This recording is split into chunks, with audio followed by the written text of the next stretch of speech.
Sure, you are live. Let me go to my sites.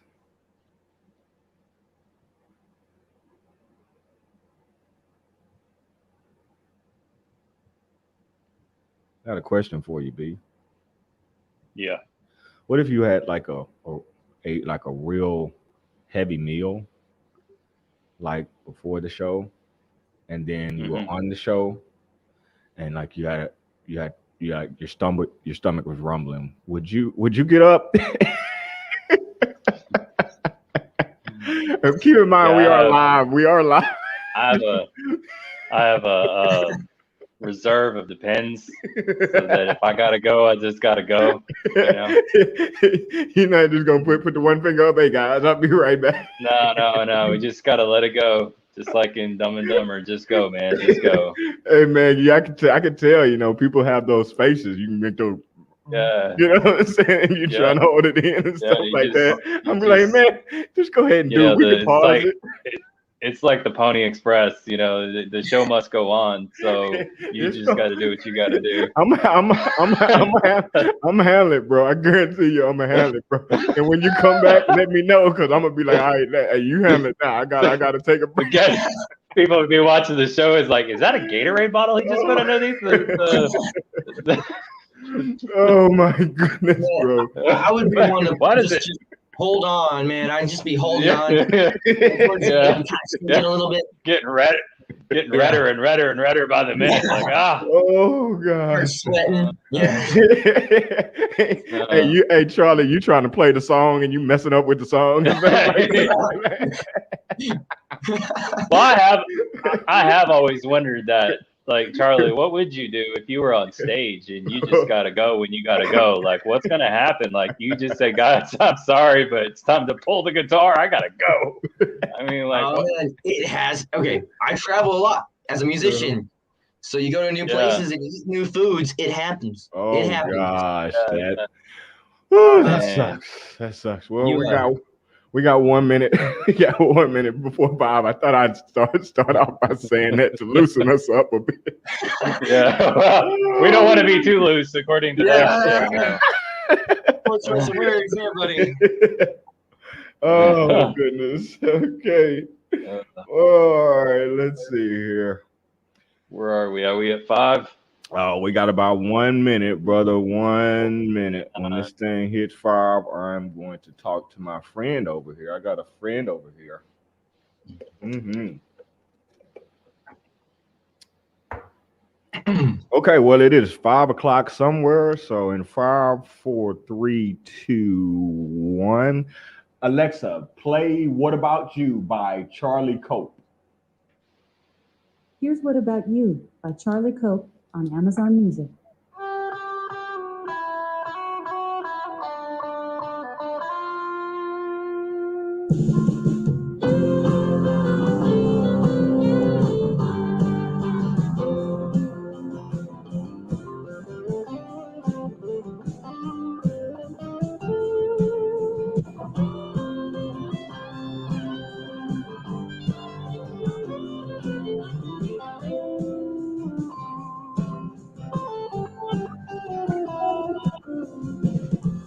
I tried laughing, cause it's the only thing tragic.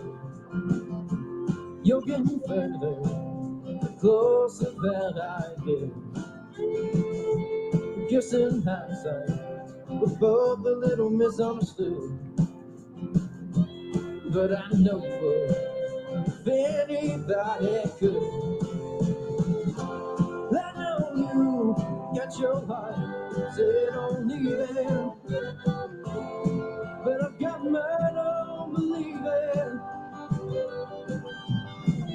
I know a lot of this is coming out on you, but I still feel the way I used to.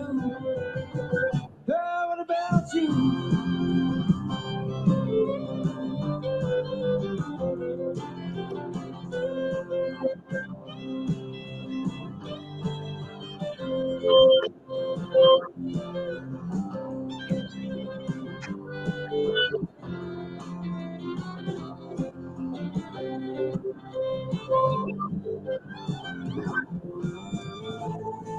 Well, now I should learn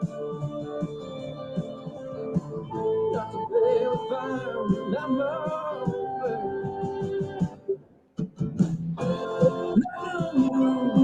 Your mind said don't leave it, but I've got mine, I'm believing.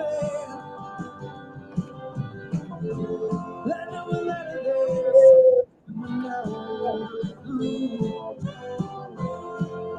Will feel the way I used to. What about you? Welcome to The Recovering Addict. That was What About You by Charlie Cope. I am Rich Ray. I am a recovering addict. Thank you for tuning in today. And I'm Brandon Friendship. I'm a recovering addict. I'm Charlie Cope. I'm a recovering addict. Okay, well, let's get this thing started then. Brandon. Yes, sir. What's happening? Working on a new movie last night. Would you like to see? I know. I heard about this rumor. Yes. Would Something you like about freedom. Would you like let's to see that? Let's. All right, let's see.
Yes. And I was working hard on that for like 3 or 4 hours last night, bro. And I was actually going to Freedom on the loose.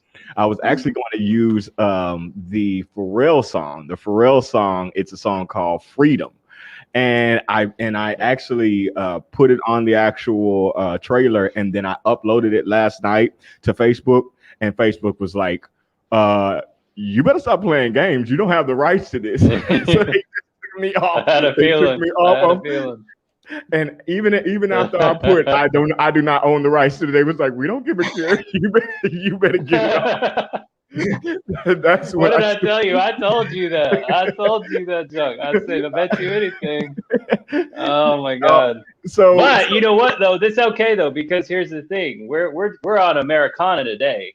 And right. This is closer to Americana, what you had on that back. You know what? It sure that is. Rocky sound. So, it sure is. I saw Mr. Americana over there jamming to it, as a matter of fact. Yeah. So it is what it is. Hey, a little bit about Miss Freedom. You know, we got her about 2 years ago, and I was going through a real rocky part in my addiction, and of course, I was looking forward to recovery. I was looking forward to it, and I told my daughter, I was like, listen, let's go ahead and get a dog. And I didn't know I was going to name her Freedom, but when I saw her, and me and my daughter had came up with names and stuff like that, I was like, let me go ahead and name her Freedom, because that is what I need most in my life in regards to my addiction. I need freedom.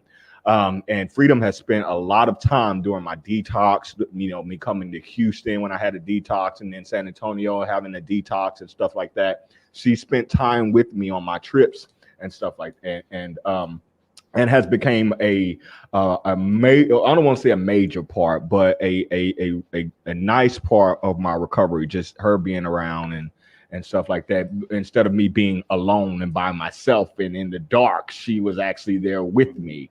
And so, anyways, that brings us And to. speaking on, I wanna interject here. Go ahead. Okay, Go ahead. I gotta do it. I gotta do it. And you know I do. Oh gosh. Okay, yeah. So we're coming out of the dark in this episode, but for those of you that listen closely to our show, I'm gonna apologize on behalf of one of the hosts of the shows. One of us. For bouncing around and deciding he wasn't going to do shedding the shame today. We will get to that, guys. So just bear with us. But he's on the right track. We got to do coming out of the dark first. We got to. You can't come out of the dark without. But see, you guys are learning our personality, and so this is a key factor of learning who Rich is. You just got to go with the flow. You just got to go with the flow. If you don't, you ain't going to like our show because he's going to go all over the place at times. Hey, man, that's just uncomfortably real, bro. And raw. And raw. I'm going to tell you right now, it's raw. Listen, that's the real deal right there. I apologize, y'all. It was called Shedding the Shame, and I'm thinking the next episode is going to be called Shedding the Shame. If I feel it in my spirit to you know, I gotta go that direction. The jury's out. So we're gonna have Charlie's gonna be over here singing songs about how Rich is all over the place. We're gonna have a brand new inspiration. We're gonna have a brand new type of category of music. Oh, so this episode is called Coming Out of the Dark. And the reason why, you know, I decided to come out, or, you know, to bring this episode before anything else is I felt, you know, during my own recovery and talking to people in recovery and people that are not in recovery, that addiction and mental health is hidden all across the globe. It is hidden. And for us to move forward in recovery, we have to come out about it. I can't tell you how many people who know me did not know that I was an addict and how long I've been an addict. And so, you know, this show is going to enlighten people who do watch, whether you're family, friends, or you're an addict or a recovering addict. We're doing this to enlighten you in regards to how it can hurt yourself, how you can hurt yourself by hiding it. If you really want to come out of recovery or into recovery, if you really want to come out of that addiction, the first thing you have to do is you got to come out of the dark about it. You got to start, you know, telling people about it. You have to speak about it. You got something to say about that, Brandon? That's right. Absolutely. I mean, that's exactly what this is all about. You know, when we talked about in our orientation episode to begin, it was all about saying, look, you know, this is about a shift in perspective. This is about changing the perspective, not just for yourself as a recovering addict, but it's for families, it's for friends that don't understand what this recovery process is like. There is a lot of shame. There is a lot of fear. There's a, you know, I mean, even I gotta give you some props, Charlie, for being on the show with us. You are an up and coming artist. You had an album come out, and yet you are on a show about recovering addicts. That takes some bravery right there. Just being willing to say, hey, you know what, part of his coming out of the you know, dark is similar to ours, Rich. I mean, when you look at that, I mean, here's the thing, you know, he could say, you know, I don't want nobody to know about that. You know, I'm just going to keep this private in my life. But right now, I mean, you know, we're going through, as a nation, going through so many things.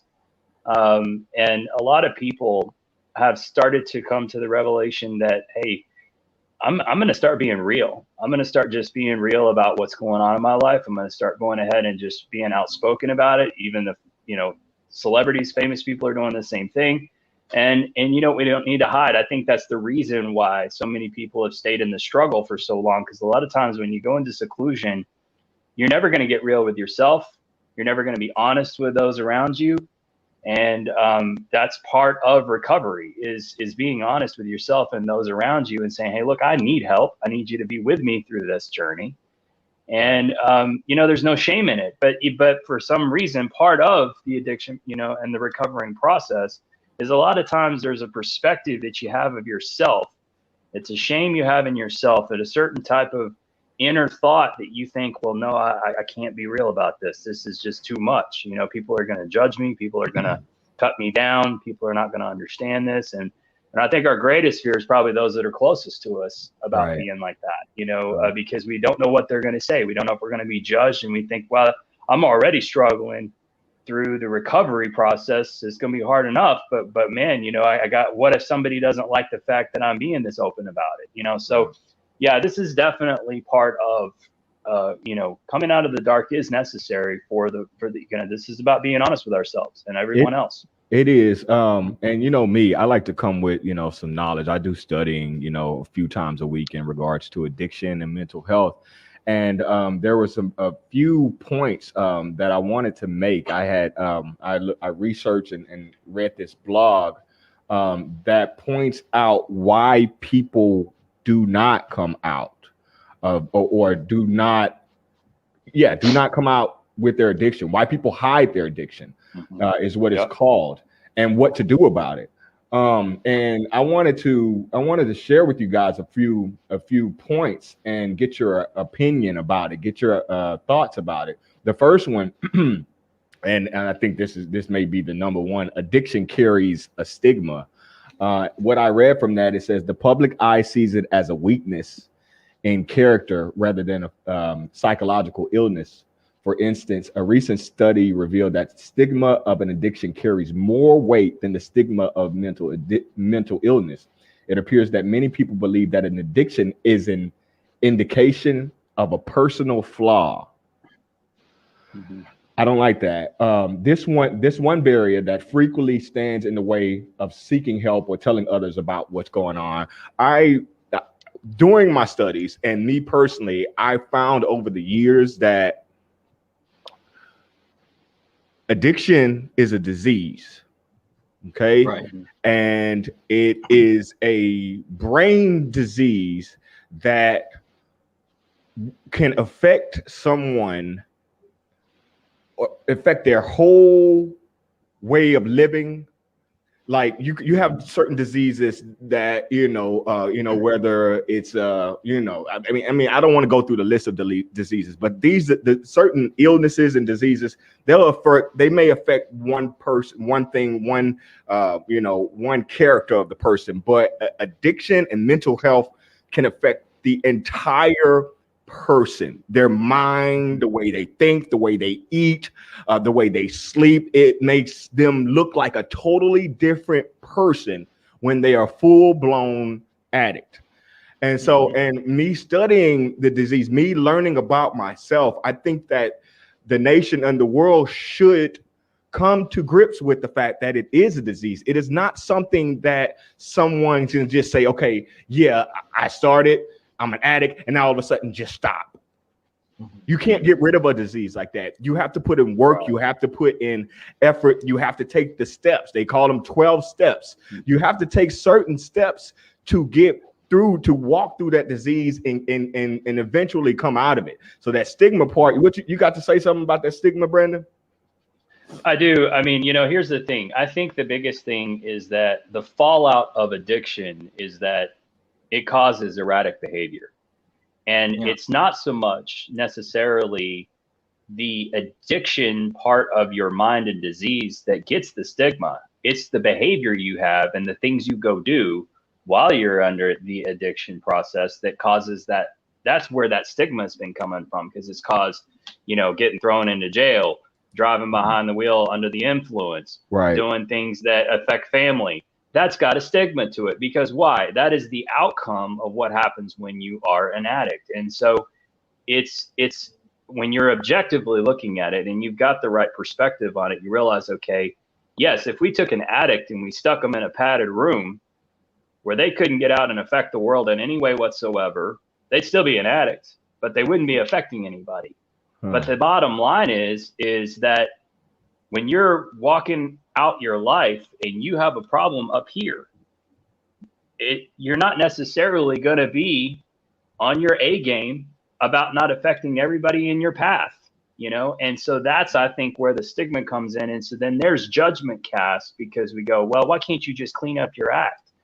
But the problem is if you're not right here, you're not going to be right everywhere else. you know? And so if we can get to the place, if families and friends and even ourselves can get to that place where we go realize, part of this is coming to grips with it, realizing there is a problem, and then helping families to realize that. Yeah. Then the stigma starts to drop because, yeah, we understand there was a lot of bad behavior in the past, but we're all about cleaning that up. But we got to clean up what's up here before we can clean up what's going on around us. Yeah. You know, so it's a collective thing, but that's where that stigma is coming from. And so that's it. I'm glad you mentioned family, because the next one that they talk about is people don't want to shame their family.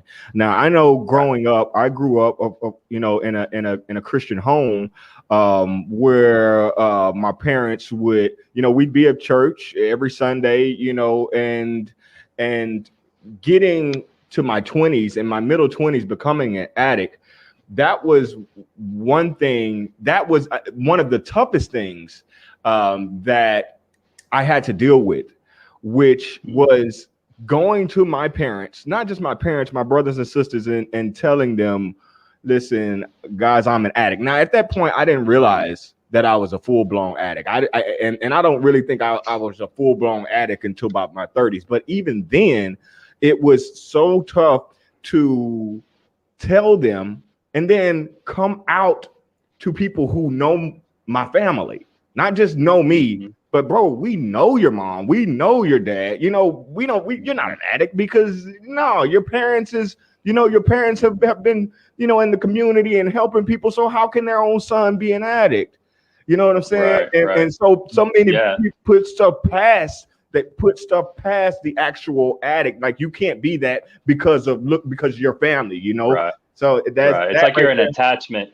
Yeah, you're an attachment or an extension of them, and it's pulling you along with their whatever reputation's been built. And I mean, I remember this. I mean, you know, Rich and I have been friends for 17 years. I used to go to church when your dad was a pastor, you know, and obviously there were things that you and I never talked to Dad about.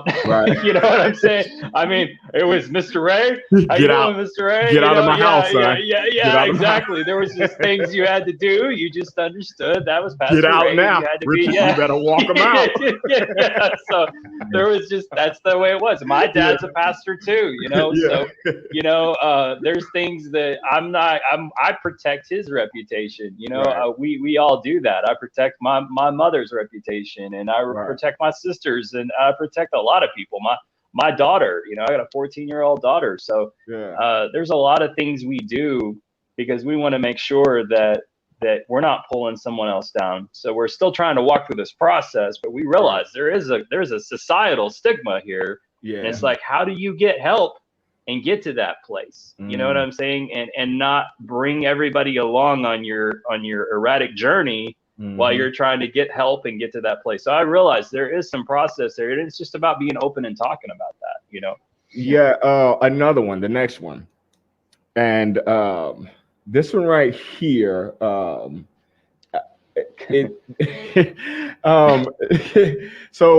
and this, it's really not funny, but I'll tell you why I'm laughing, because this one says there might be legal consequences. That is a reason why people do not come out with it. And that is a great reason why you should not come out with your addiction. I had one friend who was going to actually come on the show, and he was like, all right, bro, I'm with it, but let me get right back with you.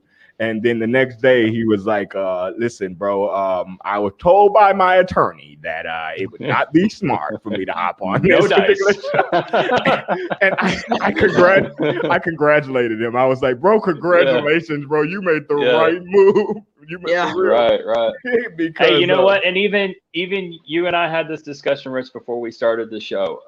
You know, I'm a former federal officer with Department of Homeland Security, and I sat there and asked the same question in my mind. Even though I've retired from that agency, I had issues years ago. I haven't been in the midst of drugs in years and all that, but it's like, okay, is there any kind of legal ramifications of saying I was a former federal? I had to be squeaky clean. I had to have a perfect record. You know, I never was brought down by anything during my career. Nothing was ever revealed about anything, but at the same time, you still ask those questions because it makes you think, okay, what about my reputation? What about the reputation of the people I work for? Right. You need to think about the people you work for. That's a big one.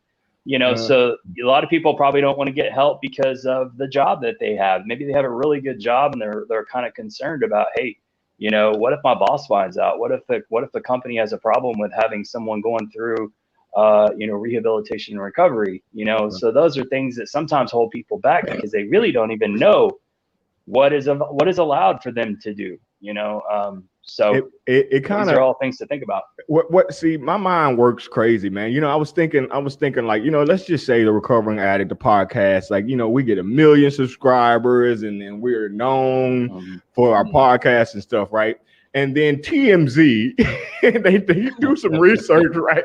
Yeah. They go back, yeah. they see you in our early 20s. Yeah. They show some pictures. Here's your recovering addict, and we're like smoking. Yeah. I'm like, hold on, man. I'm all about making sure that all these skeletons, we talk about them before they do. So TMZ can come and say whatever they want. Come on, y'all. And they're gonna be like, look, man, we talked about ourselves. You guys can't say jack because let me tell you, we were messed up, and I'm gonna beat you to the punch on this, okay? Yeah. So let's just go ahead and get it out right now, TMZ. Just get it out. Yeah, we it were reminds me of jacked. that 8 Mile. You remember when Eminem was rapping about himself, Mr. B Rabbit? He was rapping about himself. Let me go ahead and get this out right now, so you ain't got nothing to say about me, bro. Yeah, sure. Exactly. The next I one talked about is it in my debut album. I don't think I can get in any more trouble from that now. It's out. It's out, bro. You just got to do I'm it.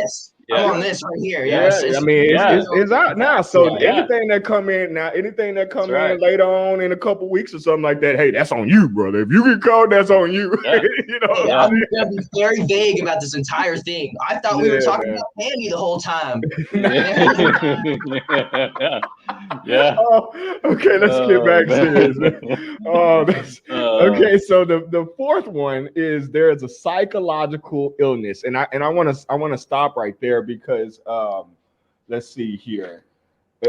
Psychological illness, it actually, what they're talking about when they say that is they're saying they're talking about mental illness. Okay, psychological illness. People have realized, some people have come to the point where they understand that addiction runs hand in hand with mental illness. So what they're saying is people do not want to come out with their addiction because it runs hand in hand with mental illness. So if you got an addiction, you probably got a mental illness too. So that is why people don't. And the main one they listed in that particular source was depression. So I kind of wanted to talk about depression for a minute.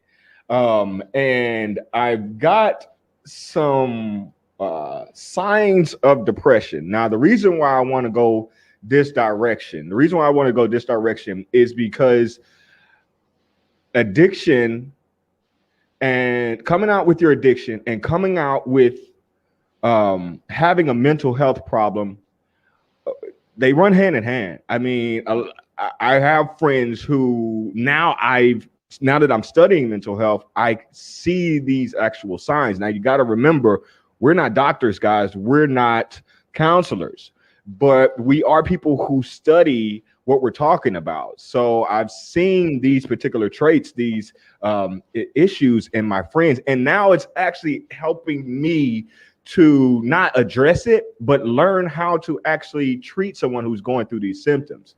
Okay, so those who struggle with mental health, if you're struggling with depression, or if you're a family or a friend of someone that you think is struggling with depression, I'm going to go down a list of things. And if you see these things in your loved one, or you see these things in yourself, we're just going to, ask that you get some help. Okay. I'm going to talk real light on this because this is a light subject. Depression is a very light subject.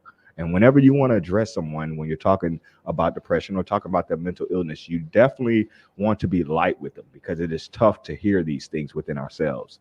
But the first one is called sleeping too much. I'm going to go really fast with this. You see someone sleeping too much or too little.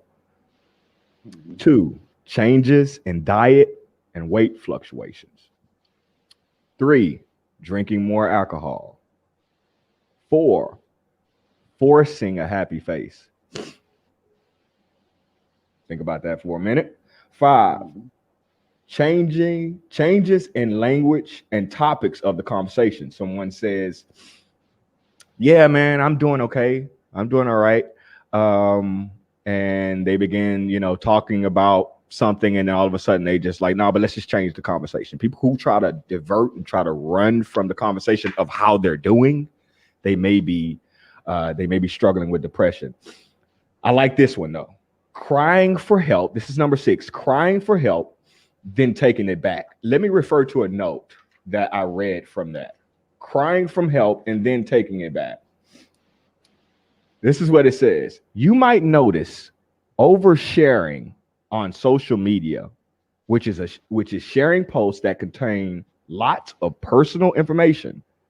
They might show a pattern of sharing personal details online, then deleting the post soon after. I don't know how many times y'all seen that, but I've seen that. I've actually done that before. Me too. A few times. Actually, and was in a drunken state and send messages. I mean, I know many people in drunken states and they send text messages to loved ones and stuff like that. But I'm actually talking about going into detail about something, how you're feeling, and then just taking it off. Crying for help is a big one. Okay. And then taking it back. Number 7, displaying intensified feelings, irritability, sadness, nervousness, tension, panic, grief, crying spells. Feeling less optimistic about life. These are 8 signs of depression, guys. Anything y'all want to say about that? Yeah, I mean, anxiety is another part of that, that panic and grief, right? That feeling like, oh man, what am I going to do? Right. A lot of those things can bring, I've been in that situation before where you just feel like the world is just closing in on you, right. Especially if you have financial problems or whatever, and you're trying to cope with that. Right. But hey, we got Charlie Cope with us today, so it's all about coping, So hey, wait a minute. So is Cope your last name, or did you put that in there is that like a AKA? Oh, Cope is my real last name, but Charlie is actually the stage name. Brandon. Cope is real, but Charlie was made up. I like the way you did that, Brandon. That was nice and smooth. Yeah. Well, that's why I'm one of the hosts of the show. So I don't know what to tell you. I'm like my dad. I'm not that conceited. Get out, Brandon. Get out. I'm just going to dismiss myself right now. Seriously. But yeah, no. So seriously though, on depression, I mean, that one has probably been. That one has been a rolling problem throughout my life a lot. And, it's almost like you can either go into addiction so far as picking up substances, but I've also gone through phases where I haven't, but just stayed in a state of depression, and not knowing what to do with it. Not knowing that I was actually dealing with that. Just thought it was a collection of bad problems going on in my life, and it was just emotional upheaval. Yeah. And, my dad is not an addict, never has been in his life, but has gone through depression, and he's gotten real with me about depression before. And he was actually one of the people in my life years ago that brought that to my attention, that I was dealing with some of that. And he said he had dealt with some of that as well. I think I've seen my dad drink a beer or two in my whole life. Like literally, he's never been a substance kind of guy. But so it doesn't necessarily mean that, you're going to go wild and out. But at the same time, you can still have a problem. You got to get real with yourself, got to get real with others. And I never imagined my own father would be the one to get real with me about that, Yeah. So I mean, my dad too, Rich, and he's just not, he's very proper like your father, Right. So we're not the proper type, you and I, but yeah, so it's good that we're talking about these things because they're connected heavily to what can cause major addiction issues and the need for recovery. So where also from my studying, it was a book. I forgot what the book was called, but it talked about what happens to our brain whenever we become addicted, and the chemicals that release, and the endorphins and the stuff that goes higher the more we get something. So yes, all the stuff. It talks about that, and then it also talks about what happens when we do not get it, and how anxiety can come from not getting it, depression can come from not getting it because of what's going on in your mind. The chemicals that you're used to releasing, now they're struggling to get it, they can't get it, and so it affects the way you act. That's why I continue to say they run hand in hand, because what happens when somebody gets diagnosed with depression or gets diagnosed with anxiety? What they do, some doctors do, is they will prescribe someone to try to help them balance that, or rebalance the chemicals that they have lost from addiction. You know what I'm saying? It all runs hand in hand.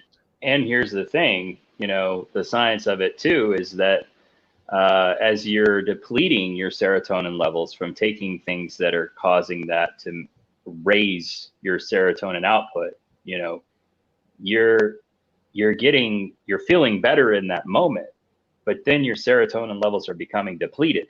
Right. And this is exactly why people go in and they have to take more and more and more of a substance, because it's starting to get less effective, because your body's it's basically trying to pull from a whole lot of nothing. Yeah. And so now you're having to increase the amount of attack on your synapses on your brain, so that everything was firing again to the level where you start to feel good again. And before you know it, the thing that's left is very little serotonin and a full-blown addict. And this is exactly what happens with MDMA, or ecstasy, as we know, is that depletion of the serotonin. Your synapses are firing at roughly 100 times the rate of what it normally would. And it actually literally causes you to have holes in your brain. When they do a scan of your brain, you will see little holes all throughout your brain. And that's actually from where there was a once firing across the brain cell there. There's synapses, like little bulbs facing each other, and an electrical pulse fires across that. And there's a space in between. When that completely gets blown out from taking ecstasy, you will get multiple holes in your brain all over the place. And your cognitive abilities go down in comparison to what you were before you ever took that substance. And so that's exactly why, it's important to get help, because you can get to that place where your mind is still not fully capturing what's going on. You know what I mean? You're like at another whole level. And Rich, you and I used to have that problem, with the ecstasy, and that's that's a big one. So Charlie, what was your I guess a substance of choice that you struggled with that got you on the path of recovery? Well, because I was a musician at a pretty young age, so I would, as a musician, a lot of the times you kind of get just kind of given things. And I was very young, so I definitely couldn't afford anything or anything like that. So my, a little bit of everything, but the main thing was pills for me. And a lot of the times it was just kind of, like the white ones, or, something like that, playing with other, bands or whatever, or even managers that thought it would be funny to get a kid high or anything like that. And that was a pretty common thing. And eventually I would even just hang out, almost, gravitate towards those same people. And, I'd be playing shows and that sort of thing. And those were the people that were even booking my shows and everything like that. And I would be getting pills from them. I'd be getting liquor from them. And wasn't even old enough to legally drive yet.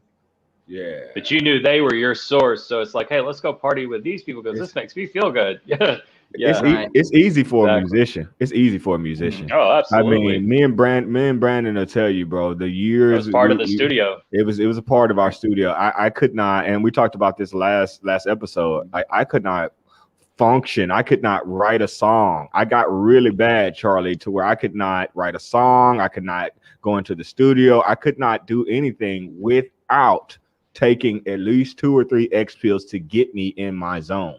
You know what I'm saying? I really became dependent on it. So, I mean, it is good for you that you're realizing, and you're not, you know, like walking in at a young age. You're realizing, okay, I need to stay away from some things, especially in your career, especially in music, bro, because it's going to be easy for you to get it. It'll be too easy for you to get it, and too easy for you to be around people and just live that life, man. So kudos to you. Be able to put up that guard now in the early part of your career is so important. Straight up. I mean, when you think about the reputation that the industry has, I mean, I think about Nickelback and Rockstar, you know, and you listen to the lyrics of that. That's an encapsulation of the rockstar life, you know. Right. You know, not eating and popping pills and you know, whatever, having women, all that kind of stuff. So there is that, it's that world of addiction. So if you are coming into your own and understanding this now at your age, early part of your career, that is so admirable. Give you major props for that, Charlie. Seriously, that's awesome. You know, so that's really, really good. And I think that's going to also, for, you know, I don't know how many people of your fans will see this or run across it, but that is going to let them know what they're getting behind as a fan. You know what I'm saying? Because you are setting the integrity of who you are today. You're laying it out there. And as long as you stick with that path, I really think a lot of fans are going to get behind you for that very thing as well, because they're going to say, okay, this is who this guy is. And I know there's a whole bunch of them out there that are a bunch of hypocrites, living a double life, you know, just making it through life on some substance. This guy's trying to get real with us, you know, and that, I mean, so that's really awesome. I did want to ask you where you're from. I'm from I moved around a lot. But when I was about 13 or so, I moved to Brookshire, Texas, and I was there till I graduated high school. Middle of nowhere. Where's it?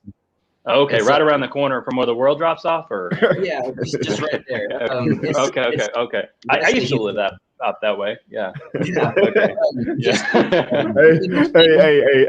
Hey! I was living that way. I was living that way until I started going into recovery. Yeah, right. Exactly.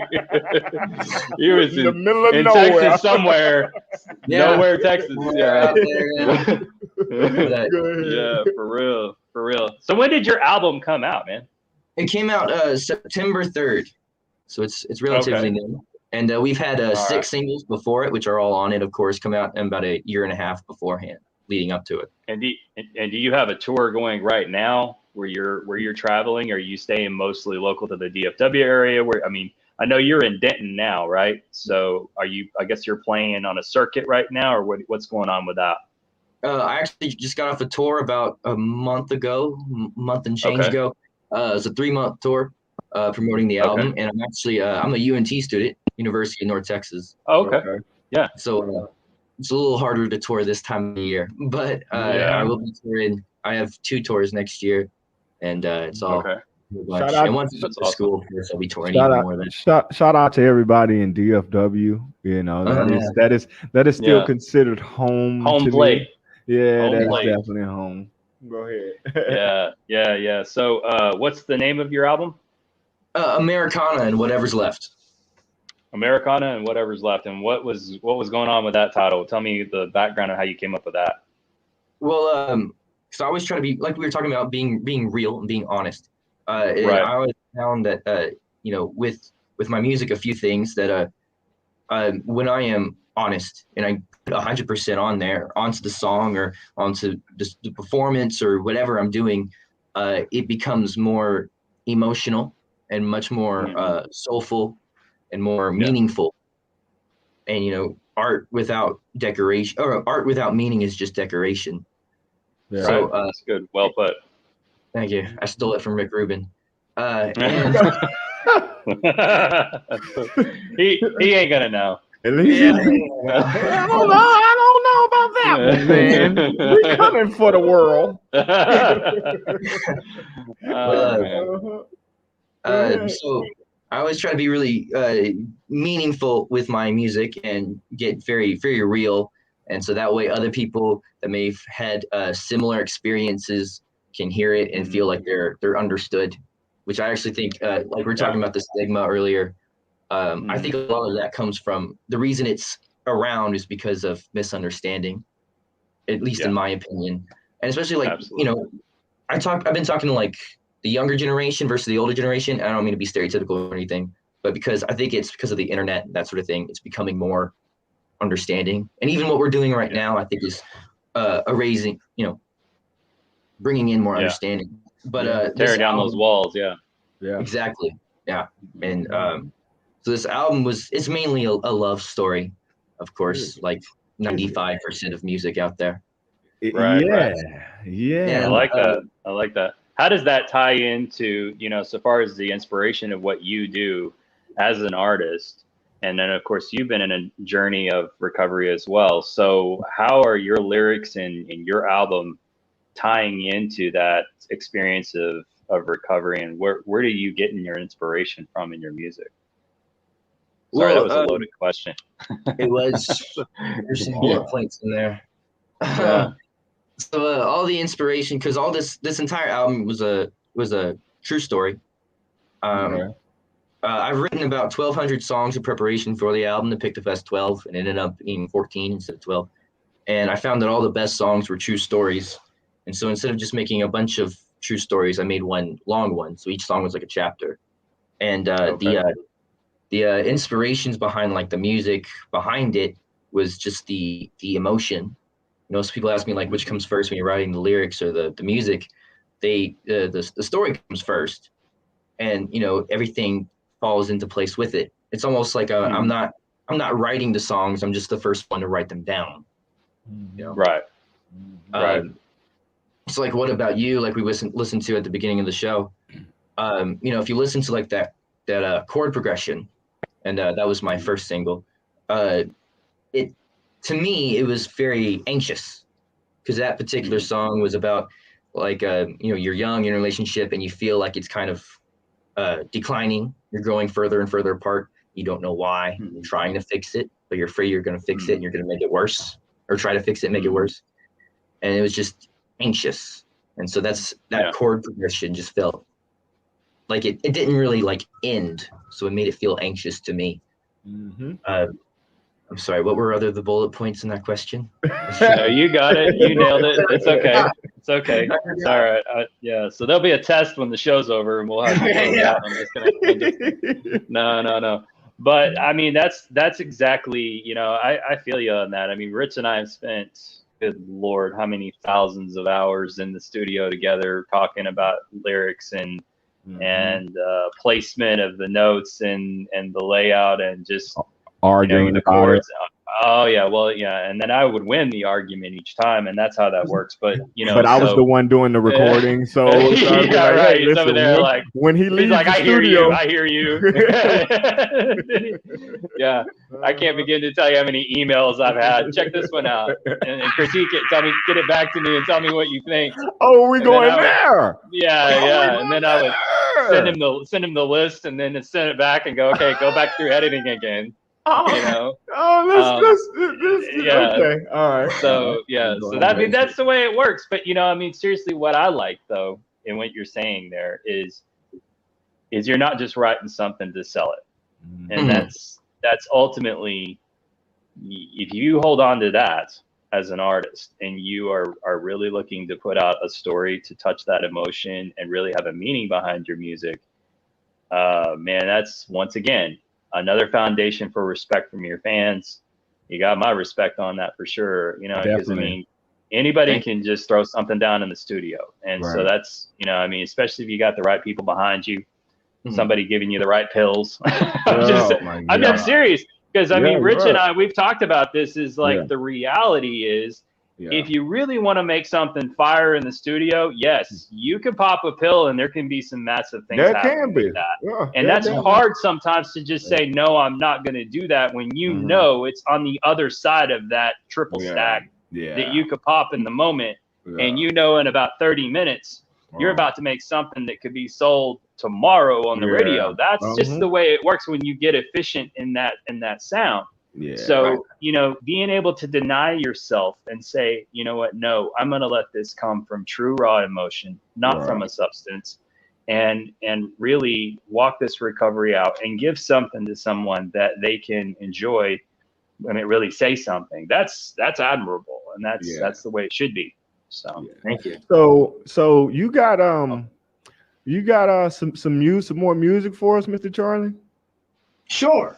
You got something for us? Water first. All right. Oh, he got some water. It looks like you're in a studio right now, bro. Are you in a studio right now? I am not. I'm actually because I didn't want to have like background music in my background noise in my apartment. Like neighbors and all. Okay. Actually, I'm in the music practice building at UNT. Okay. So I thought that looked like soundboards behind you. I was like, that's some sound. Yeah, I was like, okay, there's something going on there. Yeah. Well, you go ahead and take it away, Mr. Charlie Cole. Thank you. It takes me so long to warm up, so I'm a little nervous now because like I warmed up before the show, but now that was like almost an hour ago. Yeah, brother. Do you need to go use the restroom? Do you need to use the restroom? Use the restroom. Just trying to get my someone in the stall over is going, what the hell's going on in there? Right, exactly. Hey, you got to be ready at any moment. It don't matter whether if it's gonna happen or not. You're just gonna have to produce it. You give me 1 second. Yeah. Something I'll do at my shows. I'll be like, I want people to sing along. Y'all feel free to sing along. And this song's in B. And I'll do that for them as a joke, but secretly it's me. I'm out of tune. I got you. Yeah. Let's see if we can make this work. This is probably my favorite song from the album right here.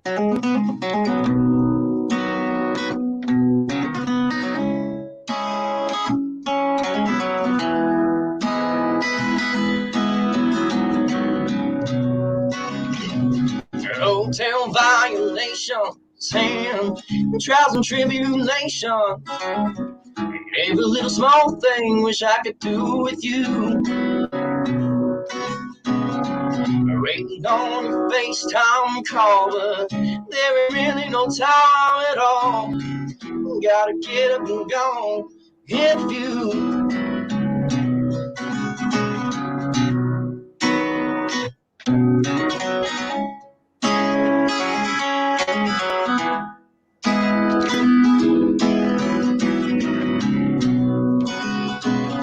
The road show is a lonely place, and my wheels keep on spinning out on the interstate. All I see is your face in the clouds, and they are thinning, and I'm driving the other way. So don't get me wrong, I'm thankful for what I do, but why does it gotta keep me away from you? Sing your songs all night long, I gotta keep on keeping on. Look what I'm putting myself through.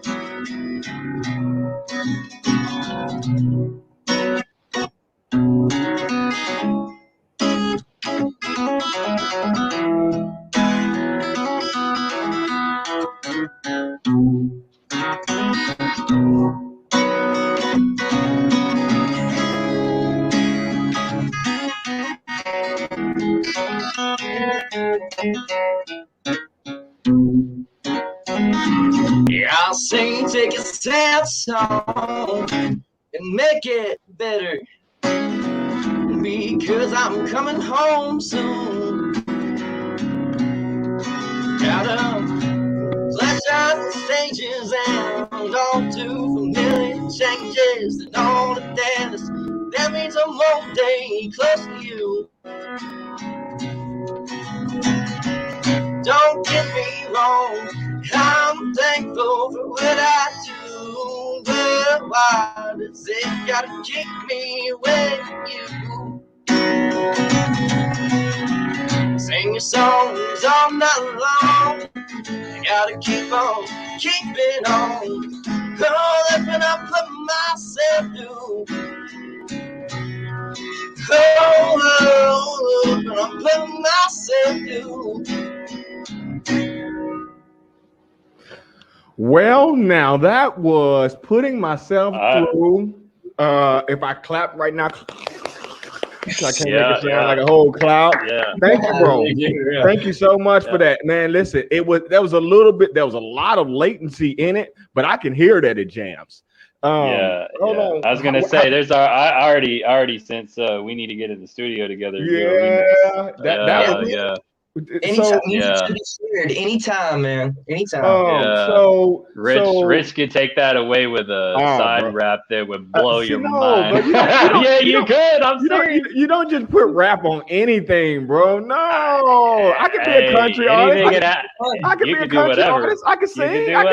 Let me get in there and sing with them. You know what I'm saying? I don't have to rap. Do I have to rap? Let me go on and sing. I could do the Nelly. Let me do the Nelly on it. I've heard you sing. I don't know. I think maybe you should rap. No, let me do the Nelly. You know? Okay. Hey, so man, you got your upcoming shows and how can people find you and stuff, Mr. Cope? Well, I've got a ton of great shows coming up. Some of the public all the public ones are on my website. If you just Google my name, Charlie Cope, and how do you cope with all this terrific music? www.charliecope.com. CharlieCopeMusic.com. But if you just Google my name, it'll be the first thing that comes up. And there's an events page, but I know this Thursday I'm over at the Dutch's Locker Room in Fort Worth, Texas. Very excited to play there. I've wanted to play there for a while. I'm usually playing at least 3 or 4 shows a week. So there's plenty to come out to. And I tour a lot as well in case you don't live in Dallas, Fort Worth. Always feel free to come up and see me. And if y'all do come up and see me. Dutch's Locker Room? Dutch's Locker Room. Okay. Just making sure I heard that right. It's on Magnolia, but I'm not sure. How can they did you say how they can find your music, bro? Anywhere you listen to music, radio or old school radio or new old Spotify, school Apple Music. What you mean old school radio? As in AM, FM radio. Oh, so you be on AM too? Because don't nobody be going to the AM. Everybody be on the FM. I mean, and when you scroll through the AM, you hear and later on today, we got But on FM, Apple, Spotify, you're on all those large streaming sources, right? Yes, I am. Very cool, man. Cool. Well, thank you, Mr. Cope. It's been a really good show, and we're going to wrap this thing up. Before we wrap it up, we want to just tell you guys our next show is called what, Brandon? Well, we think it's going to be called Shedding the Shame, but that's the jury's still out on that. But it's going to be called Shedding the Shame, and we got one of my good friends from DFW. I'm not going to say his name yet, but he's going to come in and he's going to tell us and he's going to share his story with us and help us host this thing. We thank you guys so much for watching. Yes. Thank you, Mr. Cole. Appreciate you, brother. Appreciate it, Charlie. Appreciate it. And guys, you can reach us on www.therecoveringaddict.life, or you please subscribe to our YouTube channel at The Recovering Addict Life, Facebook, Instagram, all the same thing. And please do not forget, please remember that you are not alone. All right. Thanks again, Charlie. Appreciate it. Y'all have an awesome weekend, and we'll see you next week. All right. Thank you, everybody. All right, bye.